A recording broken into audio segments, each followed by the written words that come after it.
Halo semua and welcome back to Ibor 23 channel bareng aku, Ibor.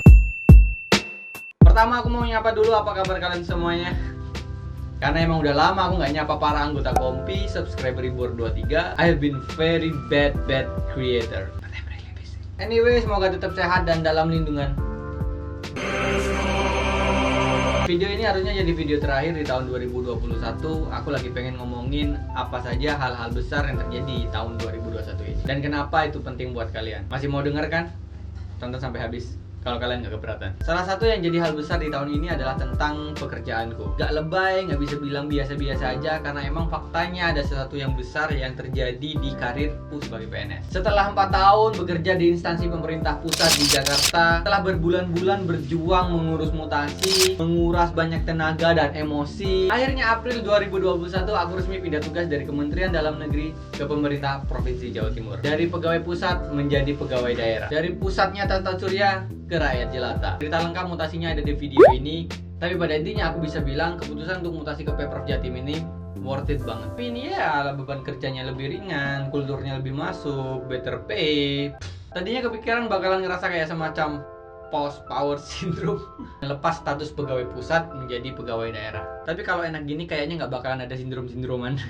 Ngomongin soal kerjaan, ya YouTube sekarang udah jadi sebagian dari pekerjaanku. Karena dari YouTube yang ngebagiin tentang tips-tips masuk sekolah kedinasan, sekarang aku punya bimbingan belajar sekolah kedinasan sendiri. Dan kayak yang udah diduga, bimbel ini ngenyita banyak banget waktu dan tenagaku. Karena aku orangnya kalau udah mulai sesuatu itu harus full on. Dan karena kalian bayar juga, jadi aku harus punya tanggung jawab lebih di sana. Konsekuensinya ya waktuku jadi semakin sedikit buat hal-hal lain, termasuk bikin konten. But I try my best, aku tetap suka platform ini. Aku pengen bagi ilmu dengan kalian secara gratis buat kalian yang modal belajarnya cuma dari YouTube karena keterbatasan.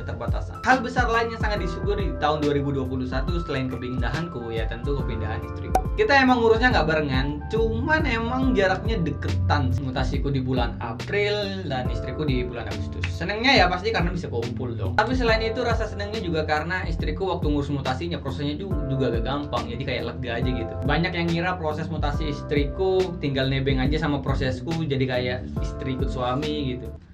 Enggak. Kita berdua lewati tahapan yang sama, drama-drama yang sama, perjuangan yang sama, sampai akhirnya kita bisa mutasi sama-sama. Ditambah mutasi ini sebenarnya juga emang keinginan kita berdua, bukan salah satu pihak. Jadi selebrasi senangnya itu bener-bener berasa buat berdua gitu. Habis istri tentu anak. Adam ini lahir kapan ya? Adam ini lahir di Maret 2020 pas corona lagi naik daun dan ganas-ganasnya. Ini ngebuat kita nggak berani bawa Adam ke Jakarta. Udah LDR sejak dini ya. Dan sejak saat itu yang selalu diimpi-impikan ya kita bisa kumpul bareng Adam di satu rumah, hidup bareng walau sederhana. Dan April 2021 ini waktu aku pindah ke Surabaya itu langsung ngontrak rumah.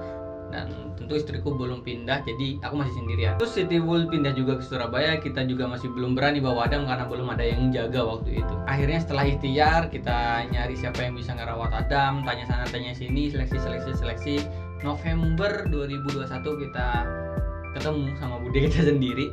Dan ya akhirnya bude bisa ikut ke Surabaya. Adam juga ada yang ngejagain di sini kalau kami lagi kerja. Yeay, keluarga kecil udah lengkap sekarang. Next thing adalah tentang anak bimbingan belajar persiapan kedinasan. Seperti yang kalian tahu di akhir tahun 2020 aku membuka kelas bimbingan buat anak-anak yang mau mendaftar ke sekolah kedinasan. Nah, di tahun 2021-nya mereka ikut seleksi dong, dan alhamdulillahnya banyak dari anak bimbingan ini yang lolos jadi mahasiswa kedinasan. Kenapa ini jadi penting banget? Karena punya kelas bimbingan sendiri ini adalah sesuatu yang baru buatku dan hal yang besar yang bisa aku lakuin buat orang lain. Jenis komitmen dan tanggung jawab baru dan kayaknya bakalan aku coba terus ke depannya. Bimbel ini juga jadi milestone baru buat channel YouTube aku karena tentu adanya bimbingan ini karena video-videoku yang ada di YouTube. Jadi sekarang aku pengen ngucapin terima kasih buat kalian yang udah support Ibor 23 baik dari YouTube, Instagram, dan ikut bimbingan bareng aku. Semoga kalian sukses terus. Dan untuk yang tahun ini pengen ikut bimbingan, aku buka lagi kelasnya. Cek link di deskripsi di bawah. Last thing adalah Scarlett. Hal lain yang aku syukuri terjadi di tahun 2021 adalah perkenalanku dengan Scarlett. Sama kayak jasa bimbel, jasa endorsement atau promo produk ini adalah suatu bentuk tanggung jawab yang baru buatku. Model bisnis dan model kerjasama baru yang aku rasain di tahun 2021. Hasilnya juga lumayan baru. Tapi lebih dari itu sebenarnya yang lebih aku syukuri juga adalah aku bisa ngerasain manfaat-manfaat dari produk skincare-nya Scarlett. Look at here. Ini adalah face care terbaru dari Scarlett yang aku beli. Paket ini adalah paket untuk mencerahkan atau brightening, dan ini ada 6 produk sekarang yang aku mau tunjukin ke kalian. Ini ada Scarlett Brightening Facial Wash, ada Brightly Essence Toner, ada Brightly Ever After Cream buat siang sama malam, lalu ada serum juga, Brightly Ever After Serum, dan yang terakhir Glutening Serum. Nah, aku mau ngejelasin ke kalian satu persatu keunggulan dan kegunaan produk ini ke kalian, tapi biar enak aku sambil pakai aja. Pertama, kita bersihin wajah kita pakai facial wash Scarlett yang mengandung glutathione, vitamin E, rose petals, dan aloe vera yang bagus untuk melembabkan dan mencerahkan wajah.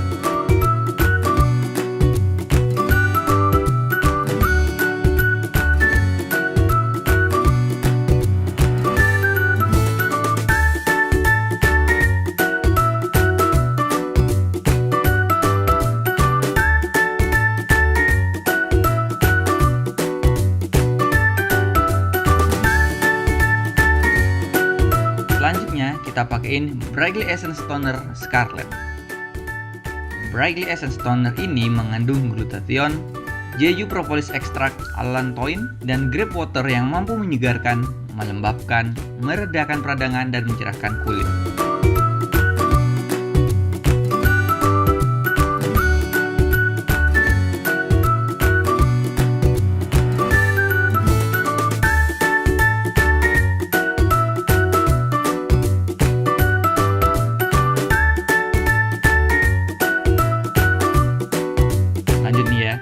Ini ada Brightly Ever After Serum Scarlett.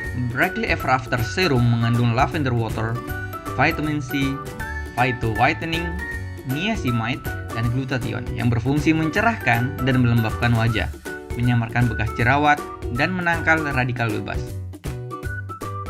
Nah, setelah kita pakai Brightly Ever After Serum ini, kita lapisin pakai Glutening Serum yang mengandung tranexamide acid, calendula oil, olive oil, allantoin, dan licorice extract yang berfungsi membuat kulit jadi lebih cerah, glowing, memudarkan jerawat, serta memperbaiki skin barrier.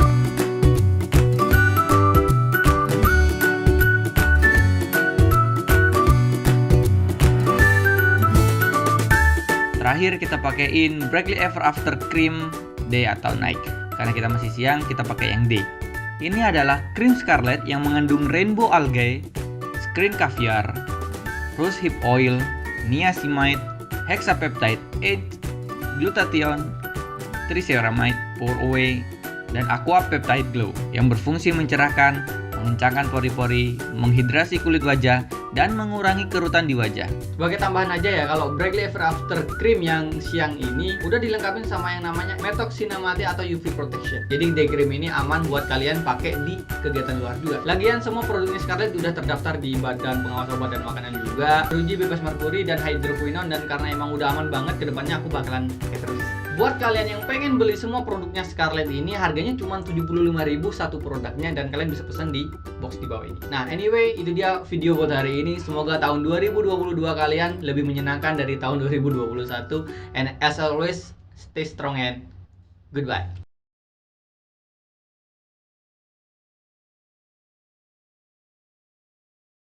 Buat yang mau daftar program bimbelku, masih buka sampai tanggal 14 Januari atau sampai kuota penuh, bisa hubungi Reza Cecilia, fasilitator kelas, atau ya klik link di bio di Instagram.